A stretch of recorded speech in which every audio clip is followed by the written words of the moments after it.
again to the channel where I'm going to take you along on my journey to build my own small boat.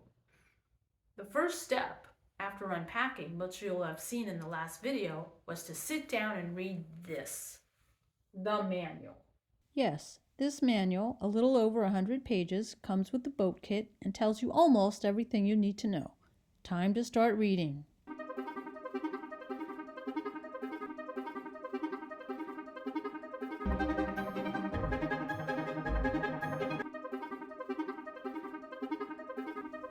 While I was reading the manual, I took notes on what tools I might need to use. I ended up with this list. So it was time to go off to my favorite home improvement store.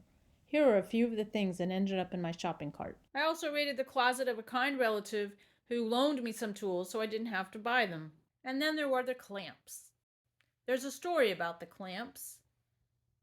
You'll see here that I have an assortment of clamps. When you buy clamps, it turns out they'll be listed as 2-inch clamps, 1-inch clamps, 3-inch clamps, 6-inch clamps. The reason it gets confusing is that some are measuring one dimension and some labels are measuring another dimension. So this clamp, as you can see, is about a 4.5-inch long clamp. If I squeeze as hard as I can, it opens to about 1 inch. So is this a 1-inch clamp or a 4.5-inch clamp? It depends on how they labeled the packages. It turns out that this clamp isn't big enough. The clamp I need needs to be able to clamp together 2 1/4-inch pieces of plywood plus any protective strips that I might have on either side. So for that, I needed this clamp.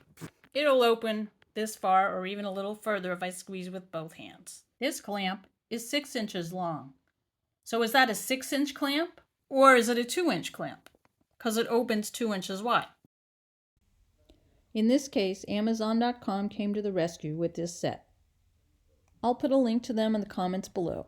That's enough about clamps. Before I go, I want to mention a few bigger additions to our basement workshop. A couple of sawhorses, and then we have this workbench that I think will prove handy for putting separate pieces on like a table and clamping them together.